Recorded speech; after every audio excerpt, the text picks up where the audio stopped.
Hello, and welcome to today's Opportunity 360 webinar, Listen, the Community Engagement Toolkit. We will be discussing how community engagement adds to projects, initiatives, and other efforts aimed at community transformation.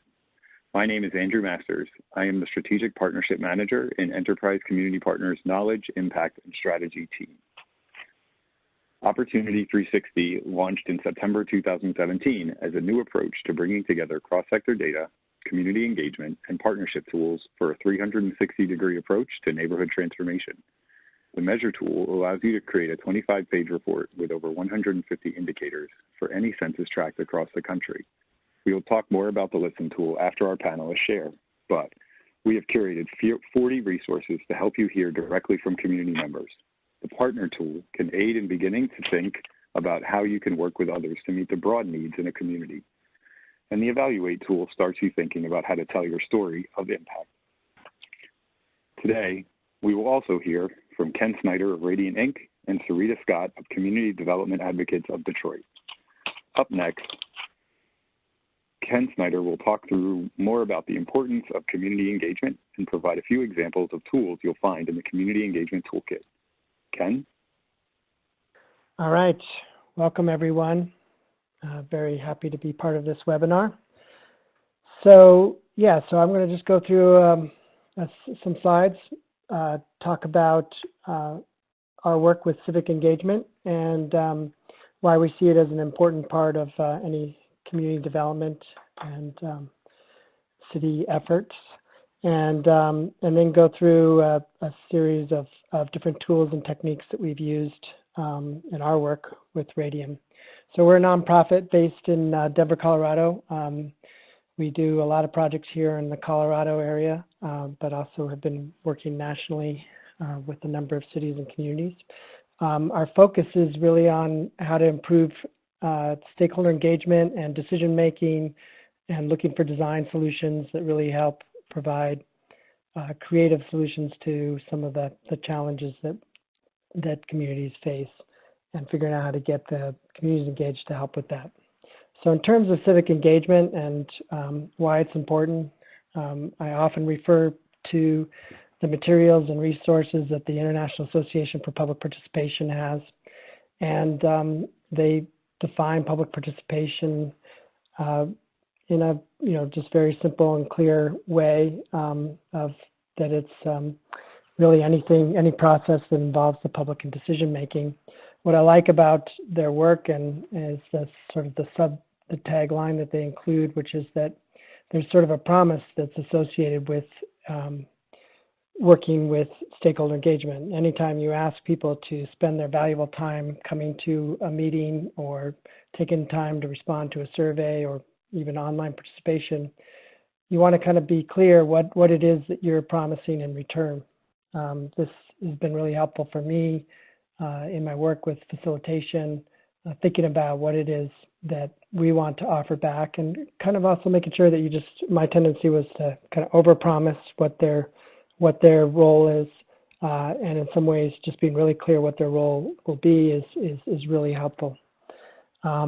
So they also have, the International Association for Public Participation also has this engagement spectrum that is the different levels of public impact that you would see with the different types of engagement you're promising to your participants. I put together this matrix that also just shows sort of in a generic planning process or a community development process, you might have these different steps in terms of defining the challenges you're working with, making sure you have good information on what it is that you're looking at, and then starting to figure out what are the different options you have for tackling that problem, evaluating, and then making decisions. And so any project will have sort of different phases, and the spectrum of engagement will kind of oscillate from just informing people about the basics of your project or information about what you're doing, to moving into those phases of engaging people and collaborating with them. So that's also helpful for us when we're doing our work to just kind of think about what we want to do at those different stages of a process. So under the category of tools to inform, the promise is fairly simple. You're basically saying you'll keep people informed on the status of a project. Andrew already covered the Opportunity 360 Toolkit briefly, the measurement tool that allows you to create a report based on the certain census tracts or census blocks of your community is a really valuable way to get a good understanding of some of the key issues and indicators in your community. In terms of tools to consult, here you're promising to take the responses. So with the tools to consult, you're making the promise to that the responses will be kind of included in your strategic planning. One tool example is Text to Send, which is a tool that allows you to text, ask people to respond to a prompt and a prompt question, and then the nice thing about it is it then makes it possible for you to add some follow-up questions. So usually 2 or 3 follow-up questions is sort of a good amount of questions that you can send people as follow-up. But it's a nice way to get people involved and do a series of queries that are relevant to your project. So now going into the 2 categories that we like to work in the most, the tools to involve and tools to collaborate. With involve, you're telling people that that the work that they do will help ensure that that basically their concerns and their aspirations will be reflected in the decision-making process. So it's sort of a feedback mechanism. We're not saying that anybody's one idea will trump other ideas, but that all of those ideas will be looked at collectively. There's a lot of great tools out there for gathering input and from folks, and some of them are very low tech and simple. One that I like a lot is just called Red Frame, Green Frame, where we take a cardboard frame cut out and we paint it red on one side and green on the other side. And then we work with participants to, with the red frame, green frame, we'll often do this with kids, like in connection with the Safe Routes to School program. And we give the kids iPads so that they can take pictures as they're walking along the school route to identify things that they would like to see improved and changed. And then the green frames are things that they think are assets to that particular area or to their community that they love to keep and preserve. Another tool that we use, and there's a number of tools out there that are good for doing map-based surveys. In the Denver area, we worked with Walk Denver and created a tool called WalkScope that allows people to do map-based surveys of the sidewalks and intersections in the community. And this was key because in Denver, the sidewalks are sort of in this zone of where the property managers or the property owners are responsible for the upkeep of their sidewalks. But when a developer creates a new development in an area, they have to work with the city on what sort of sidewalk amenities are included. But there wasn't sort of a clear sort of understanding of what to do if a sidewalk does get into disrepair or there's an area that has poor pedestrian amenities. So in order to be able to work with the city on how to create a better system for maintaining and improving and adding pedestrian amenities, we felt it was critical to have a map of the sidewalks and have better data on that. So over time, we were able to collect up to 20,000 surveys of the sidewalk quality. And that was key in being able to get a ballot initiative passed last year that added money for sidewalk improvements in the area. So finally, the category I wanted to go over was the tools to collaborate. and working together with your stakeholders to develop strategies and create a plan of action. There are a number of different techniques and also sort of ways to map out the process of a project. For us, we're really interested in ways to have sort of an iterative component to it so that you can kind of keep revisiting how things are going and think about ways to tweak that and improve it. In this slide, we're looking at how to set up a sort of a comprehensive way to work with stakeholders and set up a series of meetings that help working with stakeholders at different levels, large group public meetings, as well as smaller advisory groups and stakeholder groups. Thinking about ways to make sure that we're learning more about the challenges that we're trying to tackle and identifying strategies for tackling those. And really looking at different tools and techniques for visioning and understanding what sort of future we want, and then what are some strategies to get there. So pulling those different components together is really important for the more complex problems like transportation planning, figuring out housing, looking at how housing and transportation are connected. All of those things require a much more dynamic process and way you're looking at things.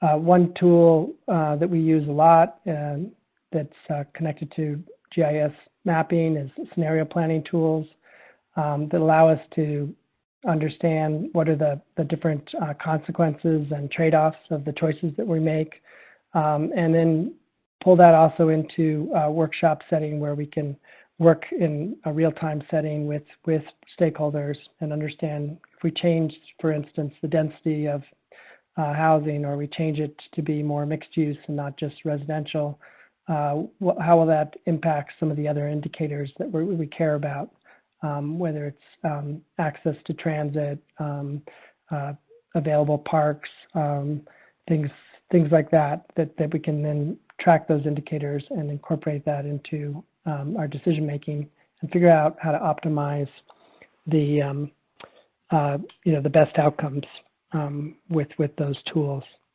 And then the nice thing about that approach is that there are a number of things that can work well in both a town hall type setting as well as online participation, where you're using the mapping exercises and the visualization tools to gather input and allow people to explore different options and create new futures. So finally, I wanted to talk about an area that I've really enjoyed working on the last 3 years, is integrating tactical urbanism, or what I often just refer to simply as pop-up design, into a community development or planning process. And so just recently, we've been able to create a trailer that is equipped with a number of tools, or a kit of parts that allows us to do pop-up design on a number of things. The two areas that we focus on the most are complete streets, looking at what sort of things would make a street more walkable, bikeable, and usable by multi-modes of transportation, as well as how to activate spaces that encourage play and encourage kids to be more outdoors and doing healthy physical activity. So those two categories of things are areas where we've been doing a lot of pop-up design events in the last 3 years. And here's just sort of a montage of videos of pop-up tactical urbanism events that we've done around the country, rolling out green lanes to create protected bike lanes, setting up areas that are sort of car-free, pedestrian bike zones, painting crosswalks that are more decorative and draw people's attention, and then also pop-up playgrounds where we work with the kids. They actually get to work with us on what the design of those pop-up playgrounds might look like, and then create life-size models of those playgrounds. Recently, we've been able to get the city of Denver to back our pop-up playground project with actual funding for turning the ideas into permanent installations. And that was a cool sort of project we did with a school here in the Denver area, where they got to pick the site where the playground would be installed, and they got to basically have a lot of say in what sort of features would be installed in that playground. So the real advantage we see with pop-up design is that it's a great way to engage stakeholders. In fact, I kind of describe it as being disruptive in just the right way. You're taking actual streetscape or sidewalk area, and you're converting that into a temporary installation. And so people will have to stumble into it, and they love to ask questions and talk about it. And so I'm able to get much more engaged conversations with residents than if I was holding a clipboard and trying to stop them for asking them a few questions. Whereas we have a pop-up event, people practically come to us in terms of asking questions and wanting to learn more. It's a great way to help think about the potential and tweak different types of uses. So for instance, with protected bike lanes, there's a number of different designs that are being deployed around the country. And with pop-up design, you can experiment with many of those different approaches right in front of folks and play around with things actually while they're there. And it's also a great way to piggyback with other community events, so that if there's some other festival or street event, adding the pop-up design is a great way to augment the community event and talk about some of the things that you're hoping to change and get people's input. So my final slide is just showing that with any project, we have sort of these different phases of a planning process, and this particular slide is oriented towards including tactical urbanism or pop-up design as part of that process. In the beginning of a project, we want to make sure we have really good baseline data. Again, referring back to the Opportunity 360 resources as a great way to get a good understanding of your existing conditions, and then developing maps and data that help to help explain the current situation and your current challenges. And then the phase of visioning, where you can use a range of tools. In this case, City as Play is mentioned, which is a technique that James Rojas, who was a planner in the LA area when we first learned about his technique of using art supplies and found objects and taking those supplies and then giving a prompt question to your participants, like what would you like to see, in this park in the future, and then allow people to make small scale models of that. Other visioning tools and techniques that we use are taking black and white pictures of the area that people are looking at, and then use colored markers and pastels and draw over those black and white pictures and create a vision of the future. On the support team side, making sure that you have you take those ideas and create a sort of a vision document that really documents what are some of the ideas that people have and are interested in having. And the design phase, though, is the key part, where you want to do that iterative planning and iterative exercises, where you're playing around with different design solutions, and you're, if you can, with like the GIS scenario planning tools, understand the trade-offs and benefits of the different choices, and using that to then put together a plan of action, an implementation plan that has those key ideas integrated in. And then always make sure that you have sort of quick wins that can be implemented sooner rather than later, and pulling that into your implementation plan, so that some of the things that will take longer time, multiple years, won't get bogged down with a feeling of inaction, but instead people can see how some quick wins are starting to lead to that long-term implementation plan. So that's my my key area. Oh, I'm sorry, forgot I had images associated with each of those phases. So that's it, and I'll hand it back over to Andrew.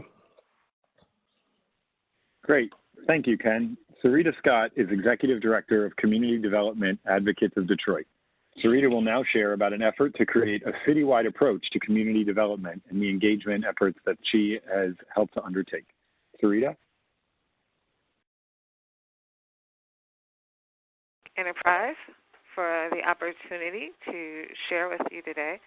And I also think it was a good design for this webinar to have me speaking after Ken.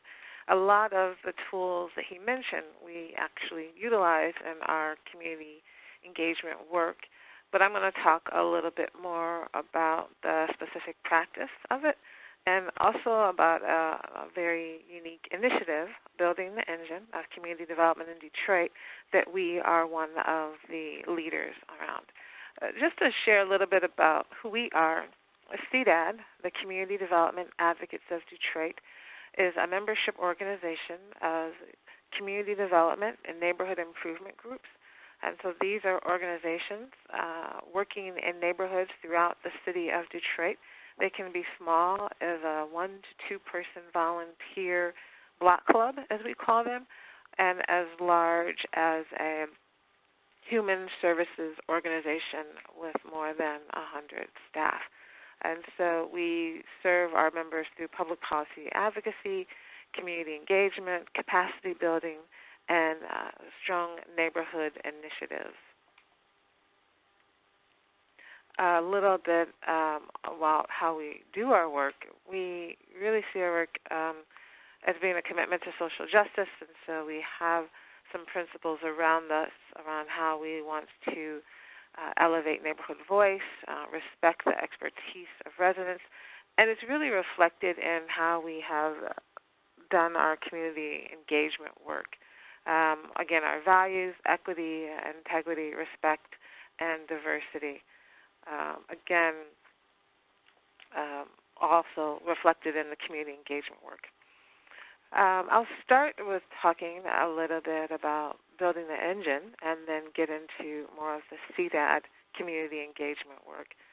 Building the engine is a citywide collaborative process. It started here at CDAD around 2010 with this realization that community engagement work was changing, community development work was changing.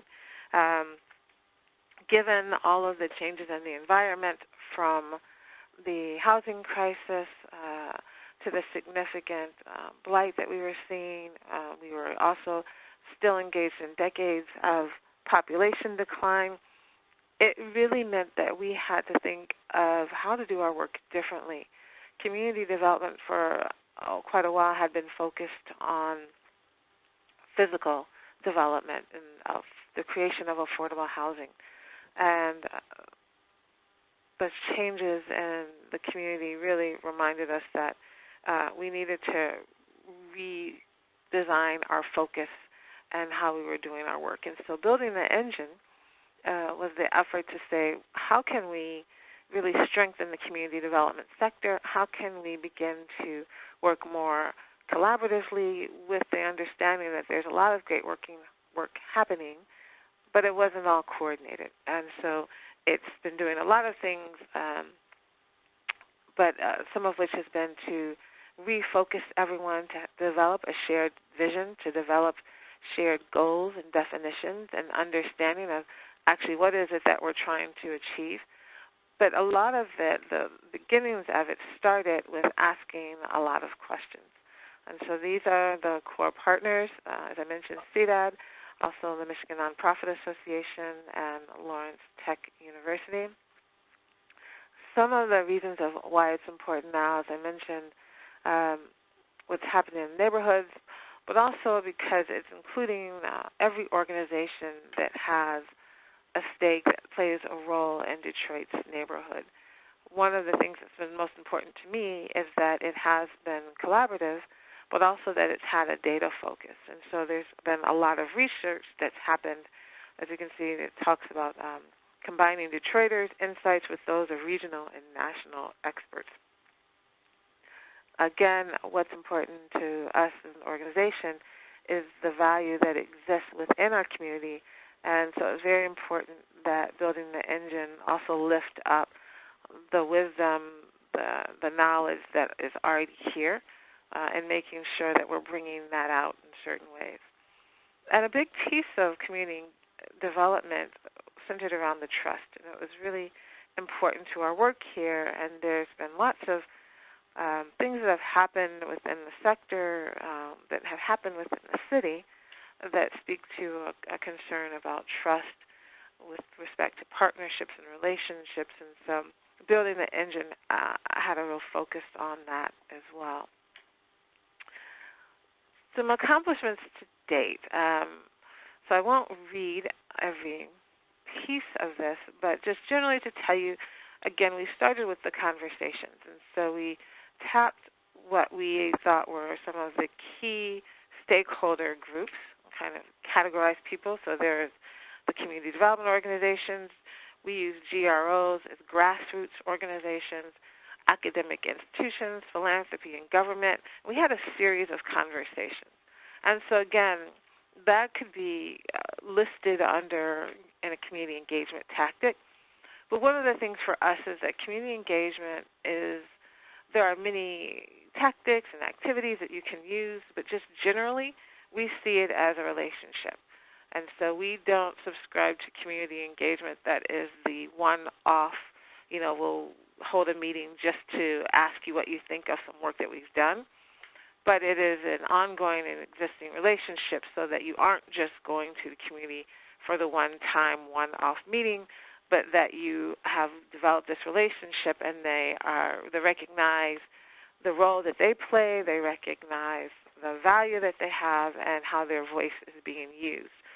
And so this process had to start with the conversations to explain the initiative, but also to kind of level set and get this understanding from all of these various stakeholders of how do you see the community development sector in Detroit right now. What are you seeing? What are you doing? What are you thinking about it? And to get some insight about how we would move forward and what the building the initiative might be able to accomplish or what it should accomplish. After that, there was, and so we are actually in our third year of the initiative. It's important to say that. But the second year was really focused on the research. And so, again, we started the first year in Detroit with all of the conversations and the collections of data. So not only were there conversations, there were also some very pointed interviews. And so we wanted to, get specific information and feedback from people. And so staff time was devoted to that. And then the next year really focused on the national research and data collection. And so we wanted to not just say, Detroit, we're looking at what we're doing here, and we're tapping the people here about what they think should happen. We wanted to think about what does it mean, what's considered a best practice. And not only that, where are things happening in other parts? And so we looked at certain cities, and so we did research and collected data. We created an advisory council. Again, another form of engagement that we typically use here is to create an advisory council, because the advisory council serves a couple of purposes. You bring together a group of people who are all stakeholders, who are all involved in the subject in some way, and you have right there a great representation of the diversity of voices and input and experience and knowledge, and so it brings a great set of diverse opinions and thoughts and comments and feedback to the work or to the project. But not only that, the advisory council helps to take the information back to their particular constituencies.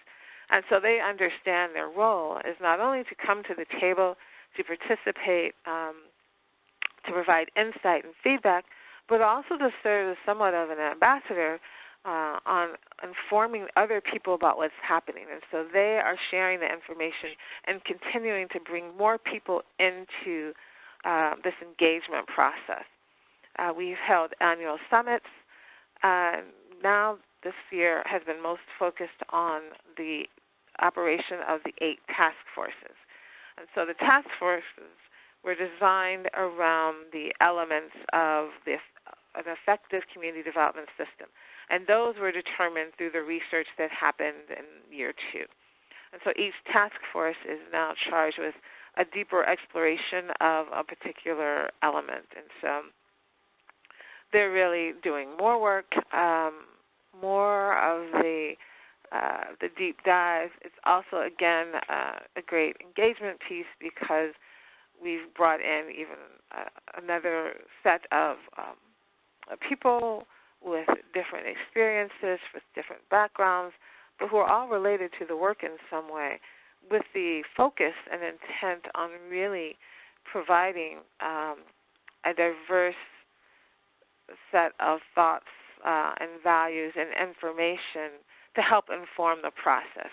And so when you're trying to do a citywide process and the intent is on improving the community development sector for the entire city of Detroit, it's really important that you are convening a number of voices, and that's one of the things that we've been most focused on.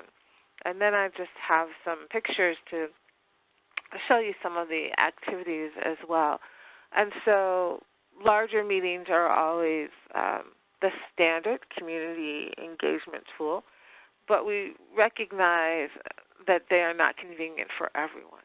And so a large meeting is always great because you can reach potentially a large number of people, but there are some things that we found you really have to make sure that you have. And so one, we hold them in the evening. We try to make them more convenient.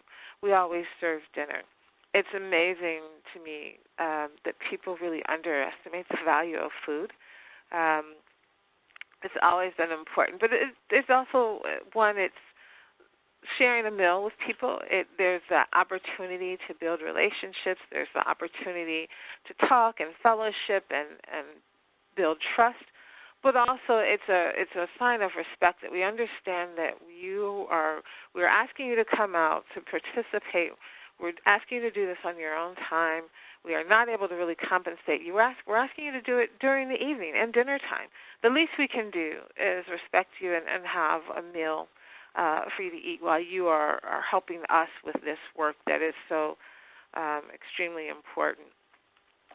As I mentioned, the one-on-one interviews, these are really great. As you can see on the table there's some maps that are being shared and some data. And so the one-on-one interviews provide the opportunity to, again, connect people to whatever the issue is or the initiative in our case. Give them a little more detailed information. Take more time with them. Provide them with the opportunity to ask questions. And so and also for us to ask our questions and get some important feedback. So it does a couple of things. We get information that we are seeking.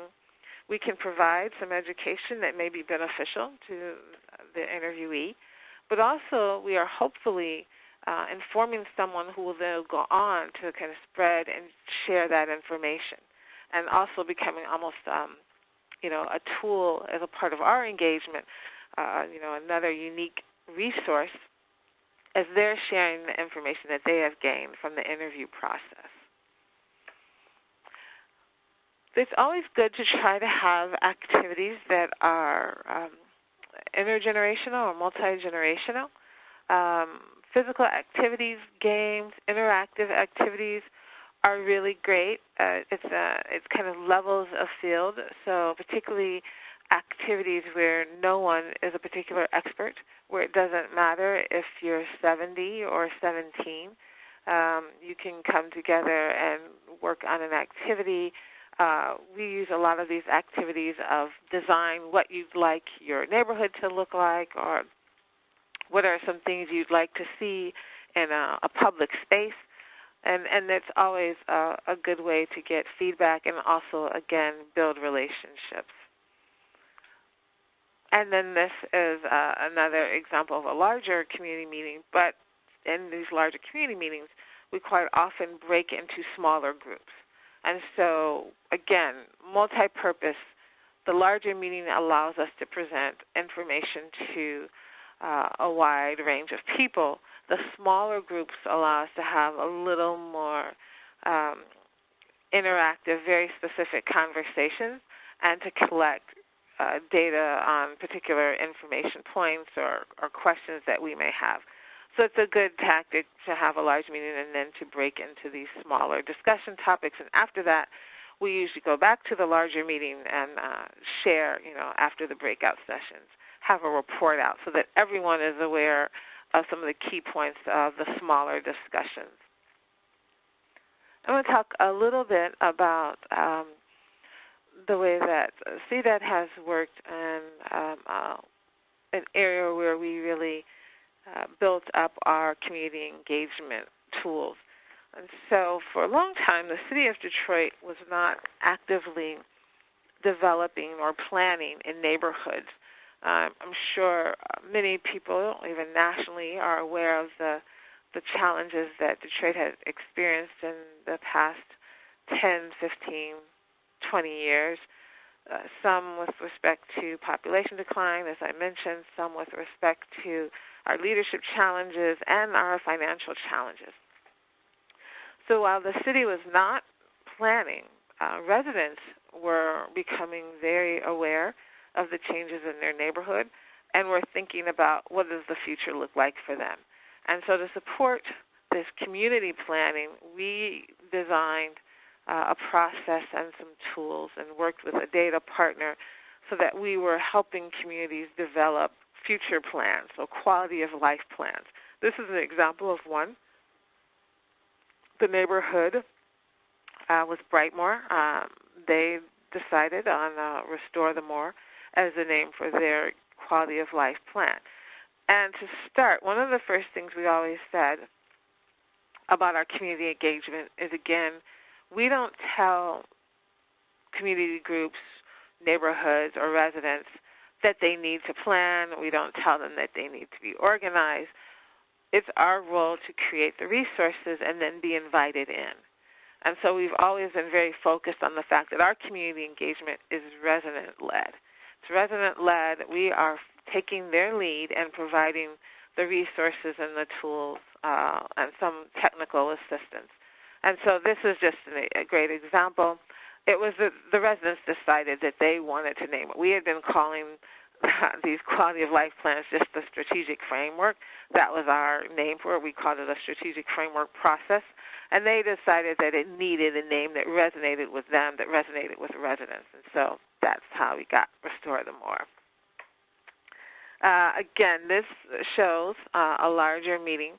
But Brightmoor was a neighborhood that we use as an example of how they influenced community engagement, an example of how we like to lead with community engagement. As I mentioned, it's resident-led. And so we come in and we talk about some of the tactics that we know people will likely think of. And so we'll talk about the need to have large meetings. Maybe you can go door to door if you have campaigns. But we really then, the first thing we do is convene the steering committee, as I mentioned. And so in Brightmoor, there is an active steering committee of about 20 who, again, recognized that their role was to provide input but also to serve as ambassadors. And so as we began to develop engagement tactics with them, we let them tell us how to best engage their residents. They know their community better than we do. And that's one of the things we always emphasize. The residents know their community. People know how to engage their neighbors and their colleagues. And so we should be asking them on how to design. They should be leading when it comes to designing the tactics. And one of the things that Brightmoor told us, they have a very unique physical landscape in that neighborhood, even though in contrast to the rest of the city, which is relatively flat, Brightmoor actually has a lot of hills, a lot of green space, due to the changes in population, and they really capitalized on that. And so they have a tradition of hosting a lot of outdoor meetings and barbecues, and they use that as a part of their engagement. They knew that people already came. They knew that, they weren't trying to recreate the wheel and add on another meeting, which is one of the things you have to be very sensitive about in communities, and particularly in a community like Detroit. People have meeting fatigue. We have been asking people for their input and to come out and support and provide feedback. And if there is not some relationship that's been developed, you aren't likely to continue to get people to come back out. So one of the things that's been key to the community engagement that we do is recognizing that you have to go where people already are convening. You have to connect with existing meetings. It's not always necessary to create your own new meetings and ask people to once again come to your table, but you have to go to people. This map, and again, it was so interesting to watch Ken's presentation as I was looking at some of the similarities in the use of data and particular tools. And so in our community engagement, we have had a long-time partnership with Datadriven Detroit, which is a data organization here specifically designed to support nonprofit groups. And so they develop a current conditions map, and then this shows a future conditions. And so the current condition map, it actually maps every parcel in the study area. So this is all the parcels in the Brightmoor neighborhood as defined by the residents. They indicate the boundaries. And it tells you what's happening right now. And so it would show you all of the vacancies, all of the green space, all of the assets. And then the future conditions is the map that's created after the engagement process, where we have taken in all the feedback and heard from residents about what they'd like to see based on the current conditions, what makes sense, what's feasible, and then you put that together as the future visions, what we want the community to look like, and that's what you build off. And so it's important to always be clear about what the intent of the engagement is. Engagement for what? For what purpose? To what end?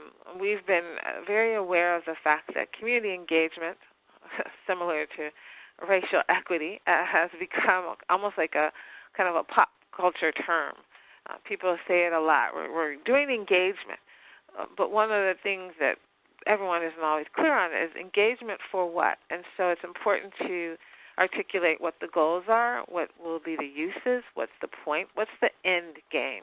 And so with a community plan, we were always very clear to let people know that the end is to actually create a document that then the residents can use to attract investment, development, to gain support, and that's really what's happened with it.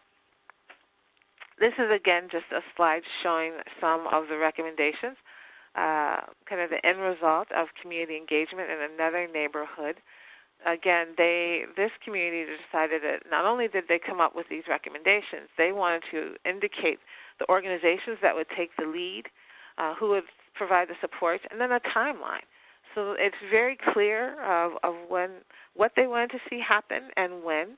Again, extremely thoughtful process, but also one that is achievable, and that's important as well.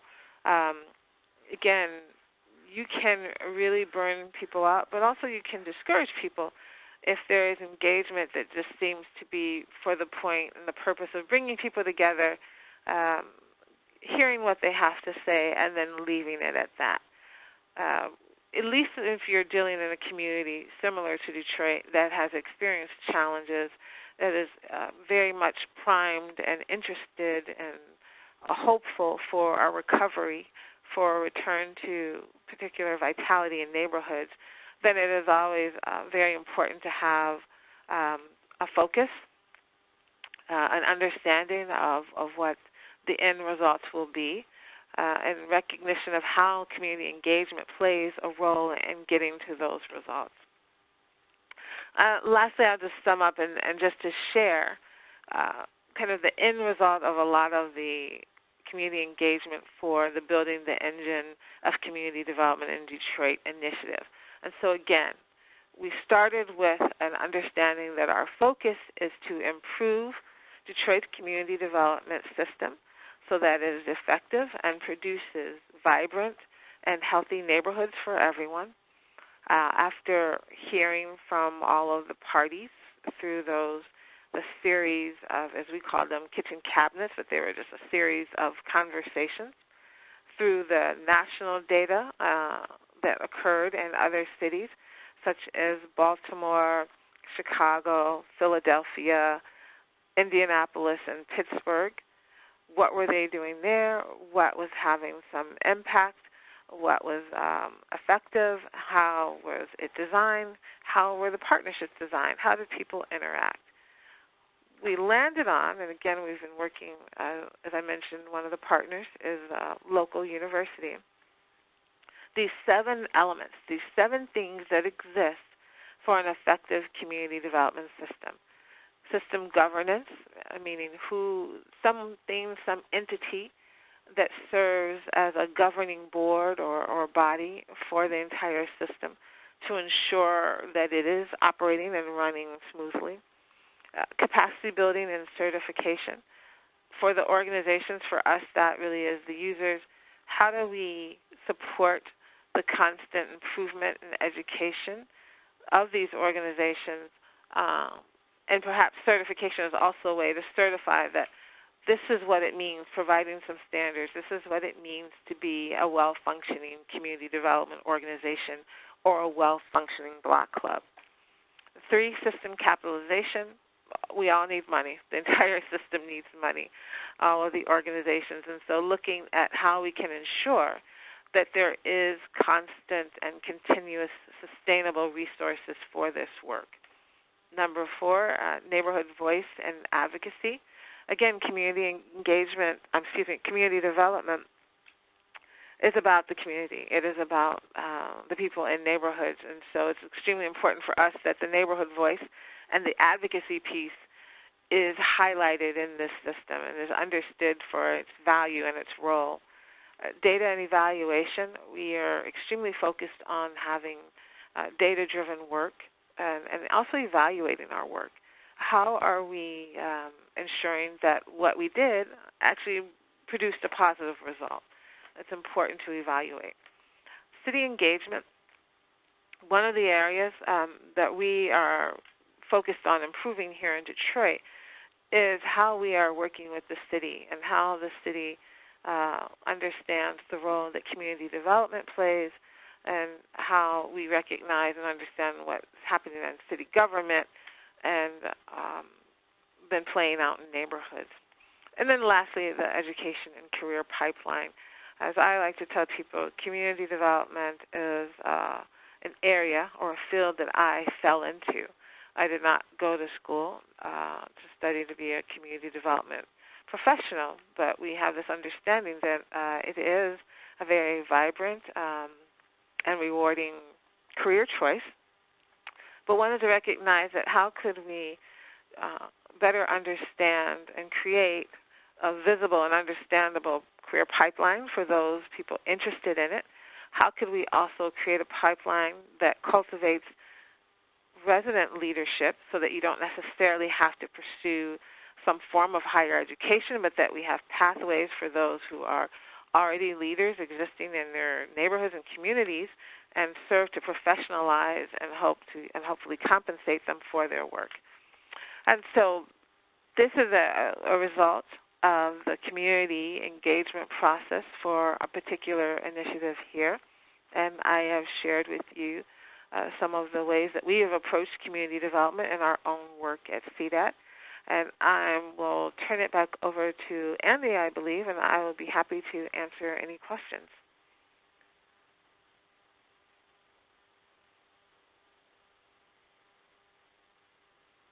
Thank you, Sarita. Now let's take a look at the new Community Engagement Toolkit in Opportunity 360. You can find Opportunity 360 at www.opportunity360.org. The toolkit features over 40 tools and will continue to add to it over time. If you have a tool you would like us to share, please email us at opportunity360@enterprisecommunity.org. So let's dive in. from the landing page, you can start searching for tools right away with our basic search bar. Find popular tools or learn more about the toolkit. You can get to the landing page by clicking the Tools resource and then Listen. Again, this is the Listen toolkit under the Tools tab and Listen. And at the landing page, you can find that basic search bar or look for our 6 most popular tools. Or you can learn more about the toolkit at the About page. The About section explains how to use the toolkit and what types of resources are found here. We've also included several brief case studies from across the country. There's a lot of information and great examples in those reports. The basic search bar allows users is a great place to start. Clicking on the search bar brings up a list of categories. Simply check all that apply to your search and click the search bar, and a list of matching resources will be displayed. Again, this landing page also highlights our 6 most popular tools. The advanced search page, there are more filters to help narrow the search. Clicking this section also allows you to view all of the tools all in one place. Each tool has a profile. Profiles include a description of the tool, what it can be used for, what skills are needed, the cost to use the tool, and a link to the resource. So now I'm going to go a little off script, and I'm going to do a quick demonstration of how to find a tool, one of the tools that was mentioned in Ken's report. So I'm going to share my screen, and you should see opportunity360.org. So as I mentioned, you click up here on Tools, and then go to Listen, and that will bring you right to the Listening Toolkit. So the toolkit, the basic search bar is here. A little bit more information on how to get to the About Our Tool page. Our 6 most popular tools, including Piecing It Together, QGIS, Google My Maps, Community Toolbox, StreetMix, and My Sidewalk. But we're going to demonstrate how to use the basic tool, and let's say that I am looking for some way to gather and use data more effectively and work with community members and stakeholders. So I click the little search bar, and that brings me to a list of resources that match those categories.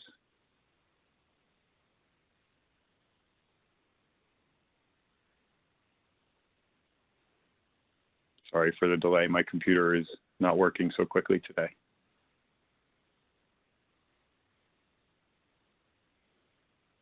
Okay, so now I have a list, and there's a lot here, from Balancing Act to Citizen Budget, CrowdGauge, and MetroQuest. But I'm really interested in that Textison app. So from the advanced search, I can also type in the name that I was looking for, Textison, and that'll take me right there. And I click on here, and I see the profile. I see a link right to the website for Textison. I can share this here through email, Facebook, Twitter, or LinkedIn. I find out it's a good survey tool, and it helps with idea generation. I do need to be able to do some level of data analysis and maybe want to understand public opinion a little bit. And the cost varies depending on the number of surveys and lengths of subscription. And I have a short description here of what Textison is. And I can just click right over there if I was really interested in moving forward with using Textison. We hope you'll use the tools in the toolkit. Opportunity 360, again, can be found at opportunity360.org, and it's here to support your data engagement and partnership needs. Please visit the website and sign up for our mailing list to be the first to learn about new features. Now I'm going to turn it over to Donna to help us with the Q&A portion of our webinar. Great, thank you, Andy. And we've gotten some great questions in while our presenters have been speaking. So let's jump in. Open to all presenters. Can you give specifics on how you capture attendees for larger events? Do you require registration and or sign-in? And transportation is also an issue, is always an issue. Any thoughts on how you succeeded the ability for low-income folks to attend meetings?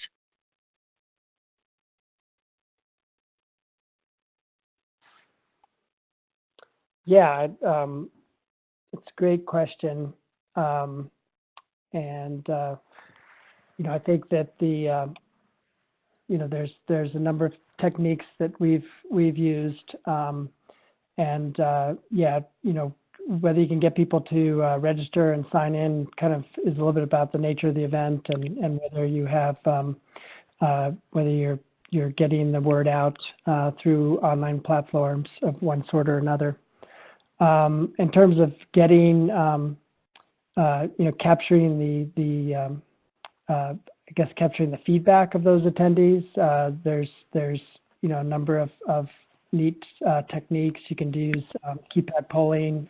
There's also apps that allow you to collect that input through smartphones or cell phones. And if you're worried about sort of the digital divide, you can kind of bring some extra iPads or phones that are connected to the Wi-Fi network that would allow people to also participate who didn't have a phone with them. Having a setup so that some of the feedback mechanisms that you've created on your website or online could actually be integrated into a large group event, and so people could be submitting their feedback and input kind of directly into that system. But in the low-tech side, I think that's where art exercises, as we mentioned, the city is play using art supplies to just kind of create models of what people would like to see, a vision of their future. Storytelling techniques are key. Also, one of the things that we love to do with the art exercises is, it makes it possible for you to overcome the language barrier and work with folks. I'll share with folks a link to a video we put together of an outreach effort we did with a mobile home community in the Boulder area, where 70% of the residents were native Spanish speaking. And the City is Play exercise was actually really valuable because kind of a surprise to us was just sort of a pretty in-depth knowledge of the sort of the infrastructure and stormwater runoff issues that they were dealing with, and some really cool ideas on how to deal with infrastructure improvements to help the community avoid future flooding. So I think that kind of addresses it. Sarita, do you have additional response? Just a couple of things I wanted to say. So we don't have people pre-register, but we do just regular sign-in sheets at the meeting, just as people come in. In terms of how to get people to a particular location, we try to have meetings throughout all of the 7 city council districts that we have in Detroit, but we also use local people from that particular community to help with a venue. So there are always venues that are accessible, that they frequently have community meetings that we know that people are fine to come out to and feel is a safe space. And then the other key thing in terms of folks that have regular jobs is just making sure you do meetings either in the evening or on the weekends, and providing childcare and just putting thought into also the location of that of where you have the event is key. So making sure that if it's accessible by public transit, that'll help a lot, or it's maybe piggybacking an existing event is another way to kind of get better bang for your buck of people showing up and having them also participate in your event. Great. Thank you both for your answers. Our next question: what level of city leadership attends the resident-led engagement events? How do you ensure that the information obtained from such activities is communicated to the upper management and elected officials? Yeah, that's a great question. I think we found one of the ways to work with city agencies at the staff level, and then also communicate that information up to the elected officials, is to have additional events that are very targeted towards the things that those agencies or the elected officials could help address. So for instance, event that we did in the West Colfax area of Denver, we had a number of community meetings getting feedback on pedestrian and bike improvements. And then we had a design charrette specifically with city agencies that could help identify potential solutions and what would be implementable. And then took those ideas and incorporated back into the Popup Design Street Festival event, so that the things that we were exploring with were actually part of the, were within the realm of the possible from the city staff perspective. And then once we went through the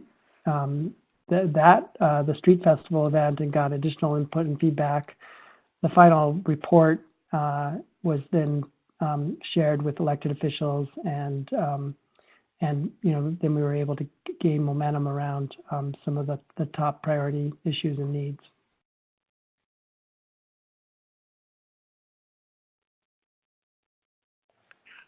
All right, on to our next question. How do you work with those few residents that are roadblocks, those that even their neighbors don't know how to work with them?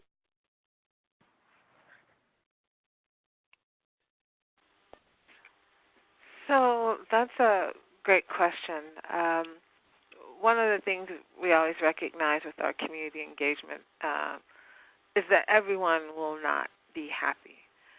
Particularly with all that's happening here in Detroit, we already know that with much of the work that's either happening from the city, there is opposition.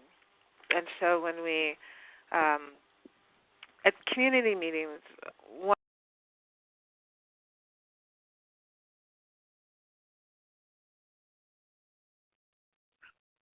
Sarita, I believe your phone's cut out. You might check your mute button. Oh, I'm sorry. I'm sorry about that. My phone muted. I was saying that we recognize that there's always going to be some existing opposition. One thing that we had to do at certain meetings is ensure and advise the city that we needed to allow question and answer periods to extend if that was what the community wanted. And so quite often residents do the best jobs of kind of helping to monitor their own, kind of their peers. And so one, allowing for everyone to ask their questions was a great way, because people were initially annoyed feeling that they were being cut off and weren't being heard. And so that's always the first step. People want to feel like they're being heard. If they are in opposition to it, we also explained that there are other avenues and venues to express their displeasure and to register that. We made sure that those who were participating as the steering committee, we didn't tell them that they had to love everything that was being done, but they had to be committed to sharing that information and being a conduit to take feedback in. And so we actually have, on an existing project where we are a subcontracted partner, we have a resident action committee, and many of the residents are not thrilled with the way that the project is operating, but they are there recognizing their role and the value of their voice. And so trying to really allow people, one, respect people and their views and feelings, but trying to always direct it into something constructive has been very helpful for us. And then not allowing people to just be disruptive for the sake of being disruptive. Yeah, and this is a topic that could easily be its own webinar. When we did some work for the Sustainable Communities Initiative for the Department of Housing and Urban Development, some of the communities were very concerned about the federal government role in some of the things that for them felt very local and connected to land use and transportation choices and issues. And so there was a fair amount of opposition that we ran into in some of those communities. And there are a number of techniques for kind of making sure that that sort of the meeting is not hijacked by a few very vocal people that may not represent sort of the broader interests of the community.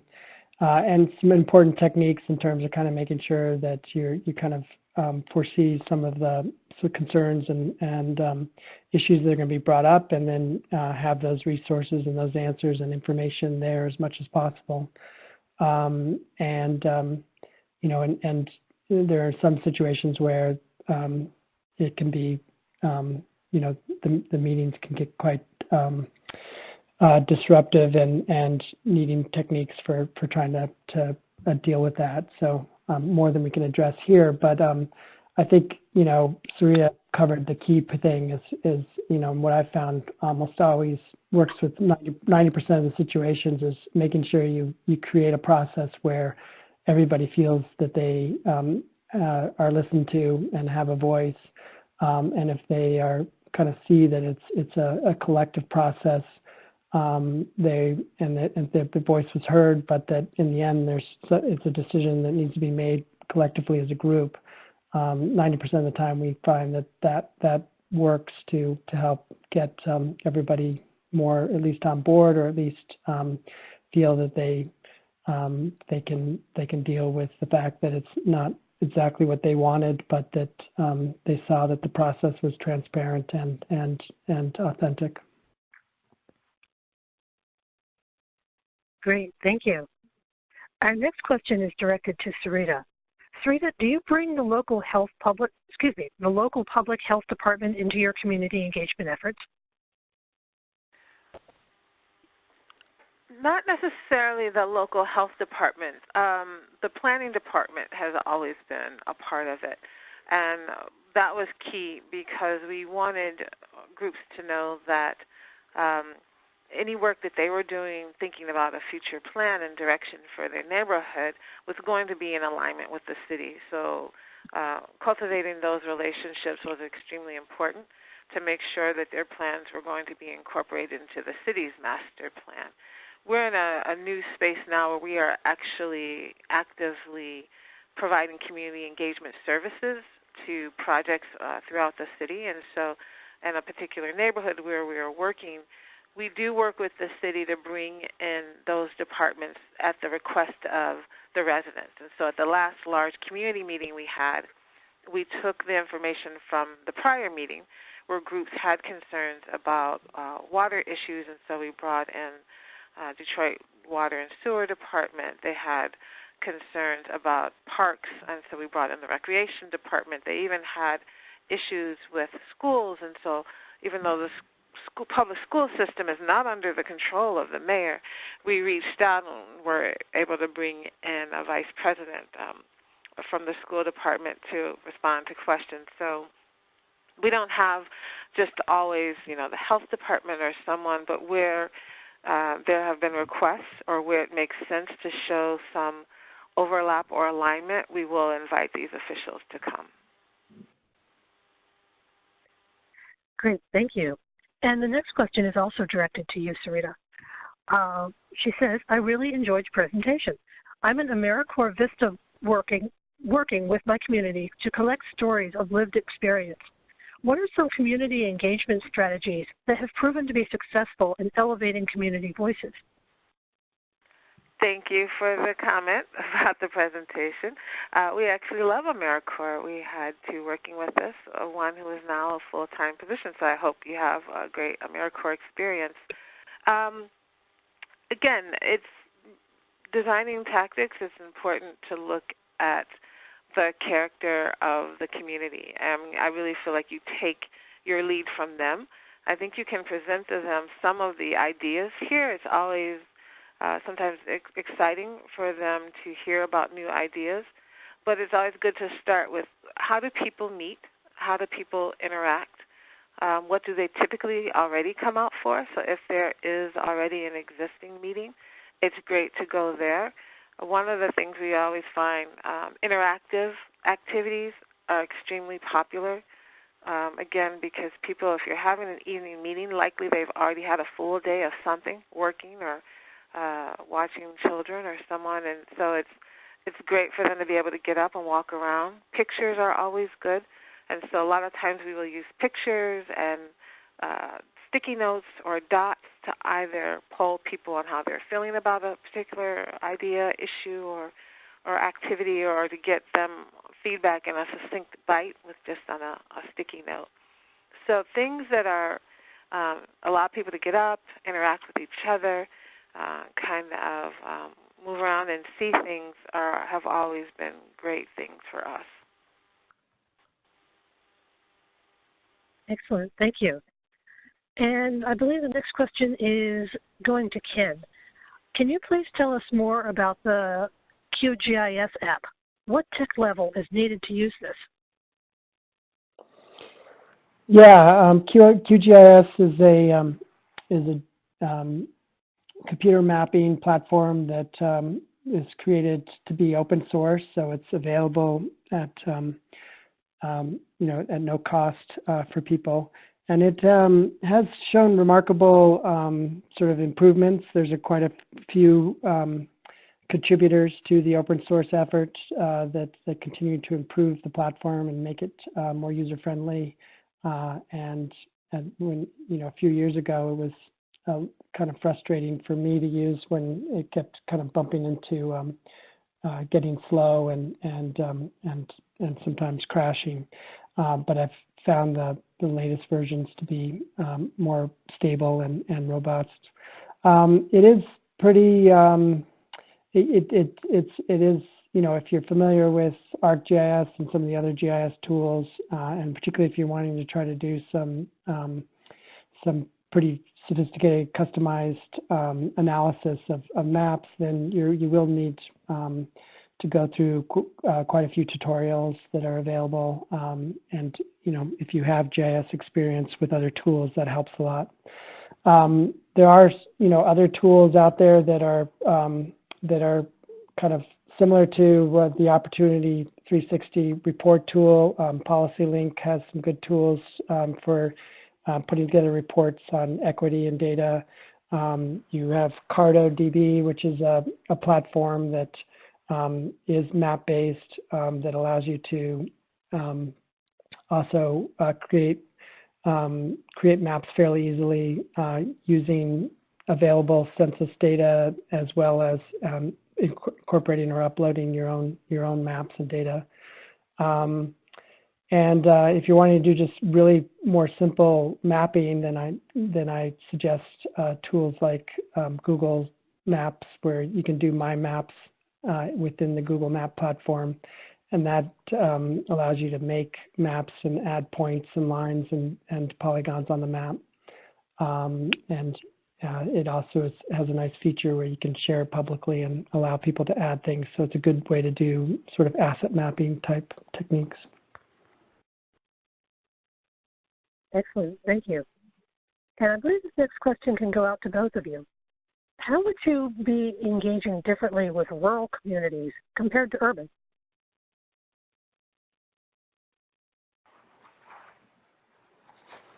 Yeah, I mean, that's a great question. I found with the smaller communities that they differ a lot in personality, and some communities will be very tied to the sort of the town hall and town decision making, and we can just put out one notice in the newsletter and get a fairly handsome response to an event that we want to have.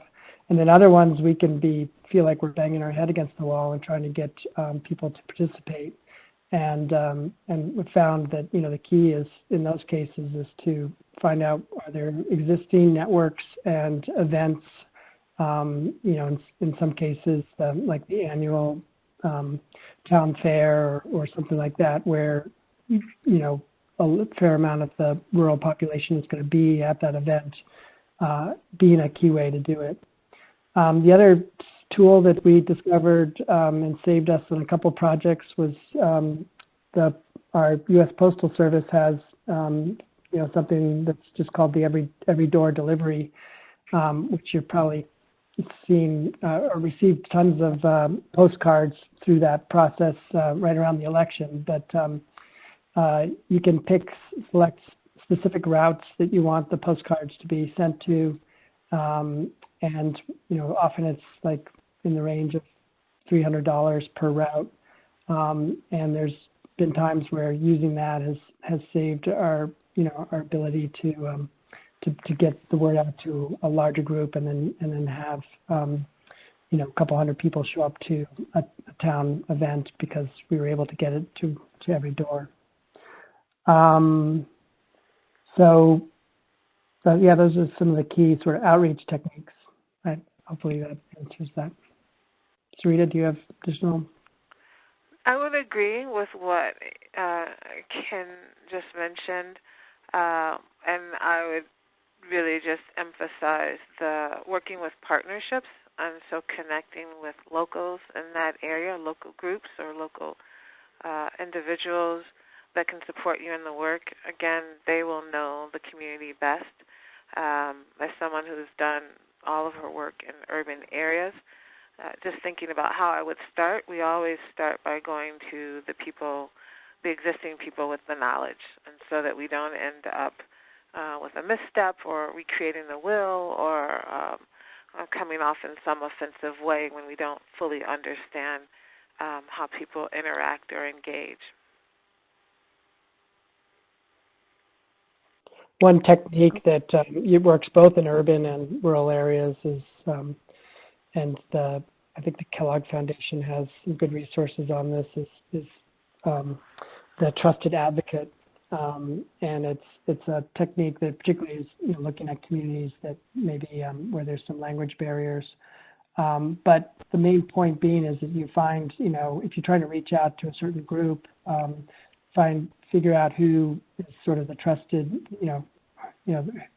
trusted advocate for that community, and they are usually, well versed in what outreach techniques are going to work, where are the gathering places where you can go to reach those folks, but use their network to help spread the word, and get more people involved. Excellent. Thank you both. His next question, I'm actually going to get to answer, is whether there'll be a list available of all the tools mentioned today. And the answer to that question is many of them are already in the Community Engagement Toolkit, which you can access once you go to opportunity360.org and click on Listen. We will also be sending a link to the toolkit with the email that will be sent to everybody with a copy of the recording and the slides. That'll come out within about 48 hours. And then in terms of the copies of the slides, we'll have a copy of Sarita's presentation, which will mention all the things that they have been using in their work as well. So moving on to a question for, I'd say, both of you. Which major cities do you find that you look to for best practices in community engagement, or conversely, which cities really have you never looked at? Well, I will say in our research that I referenced, we were looking more broadly at community development work, a lot of which encompassed some community engagement. And so we were looking at cities that we knew were standouts in this area, and also were having some great movement in neighborhoods. And so Philadelphia has been mentioned quite a bit in terms of the work that they've been doing. Cleveland, and again, we're a Midwest city, so a lot of these would be considered our kind of Midwest colleagues. But Cleveland has, for many years, done some very effective engagement and support in that area. Boston was on the radar. In particular, there is Dudley Street is an organization there that is lifted up as sometimes the model for resident engagement.